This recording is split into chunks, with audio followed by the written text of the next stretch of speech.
Dragon Ball Z has had a ton of fighting games over the years of varying degrees of quality, but none have ever made us more excited than Dragon Ball FighterZ. Visually, it's pretty easy to see why, but there's more to this game than meets the eye, which is why I'm here to break down the 7 things you need to know about Dragon Ball FighterZ. First off, let's talk about the combat system of the game. As this is an Arc System Works title, the controls are very similar to those of Guilty Gear, BlazBlue, and Persona 4 Arena. It's a 4-button combat system, with light, medium, and heavy attacks, and then the 4th button is used for projectiles. Because it just wouldn't be a Dragon Ball fighting game if you couldn't do this.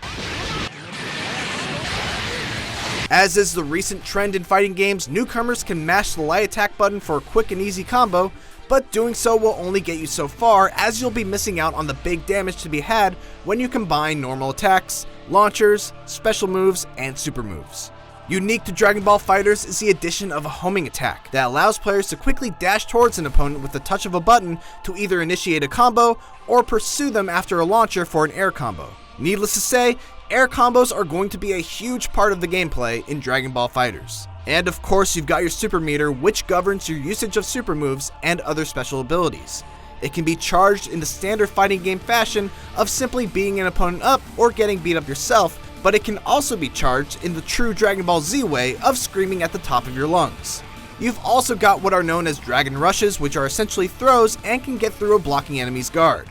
There are also push blocks to put some distance between you and an aggressive enemy, and a neat teleportation maneuver that costs a bar of meter, but teleports you behind an enemy for a quick cross-up. As far as characters go, the developers have been mostly quiet with regards to who we can expect to see populate the roster, but for now we've got 7 confirmed characters: Goku, Gohan, Vegeta, Frieza, Cell, Majin Buu, and the recently announced future Trunks. As for how they play, Goku and Cell feel the most well-rounded, not particularly excelling or faltering in any areas. Gohan and Vegeta are straight-up aggressive rushdown characters that excel at getting in your face with dizzying speed. Frieza is especially good from a distance with a bunch of long-range attacks, and Buu is a comparatively slow-moving powerhouse. Dragon Ball FighterZ also has a comeback mechanic very similar to X Factor in Marvel vs. Capcom 3 in the form of the Sparking Blast. Players can only use Sparking Blast once per match, and popping it will give a character an immediate boost in power in addition to regeneration of all their blue life. It's also worth mentioning that this is perhaps the most true to the source material Dragon Ball fighting game that there has ever been.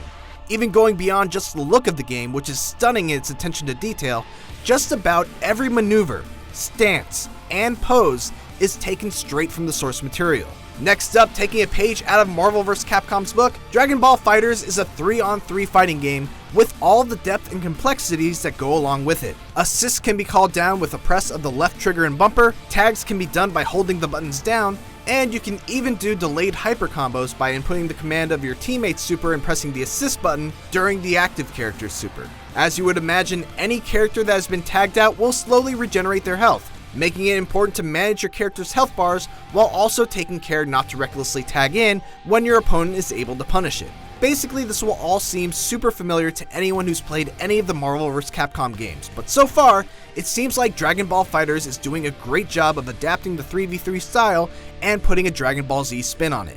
If you watch the show, you probably know that any arena the Dragon Ball Z characters fight in typically looks dramatically different by the time that fight is over.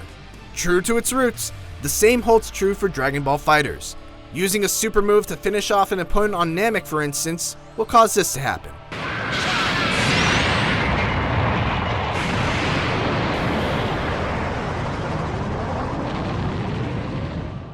Better hurry up, Namek's about to blow up in 5 minutes. And that's about everything we know at the moment about Dragon Ball FighterZ. The game is currently set to be released in early 2018, and a closed beta will hit at the end of the summer. In the meantime, you can watch our interview with Tomoko Hiroki, producer on the game, and our own Joe Scrubble's thoughts on what he played at E3 right here.